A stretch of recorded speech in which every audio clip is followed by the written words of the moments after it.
Donald Trump is what Jesus warned us about in Mark chapter 13, verse 8, when he said, "For nation will rise against nation, and kingdom against kingdoms. These are the beginning of sorrows."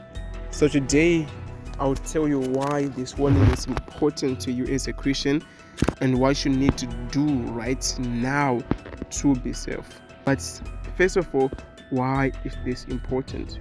Well, if we open the Bible to Mark chapter 13, Jesus talks about wars when he was talking about the signs of his second coming. So wars are a sign that Jesus is about to return. And when you start to see wars everywhere, that means the end is near. Well, if we look at the state of the world right now, let's look at Israel. It's constantly fighting, always fighting. Let's not forget about Russia and Ukraine fighting. Let's not forget about America and Iran fighting. Like there are constant fightings. That is a sign that the end is near, because we are seeing these wars which Jesus talked about.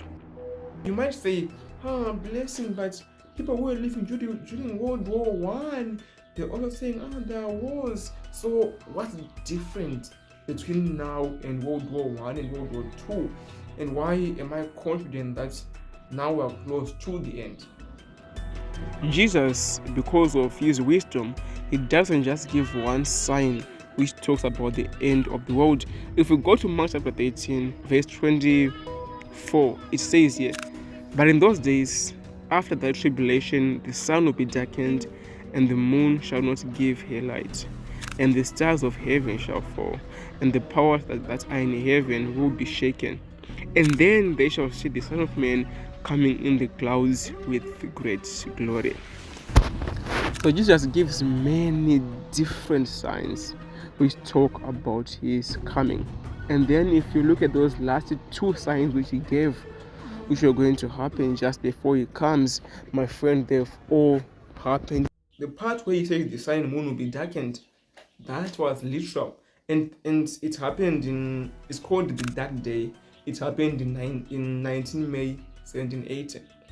And then the part where he says the stars will be falling from heaven, it happened in 1 November 1833.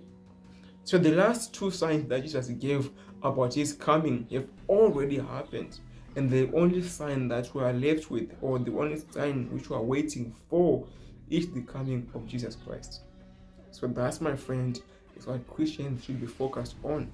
Focus on the coming of Jesus Christ and prepare yourself to meet him when it comes.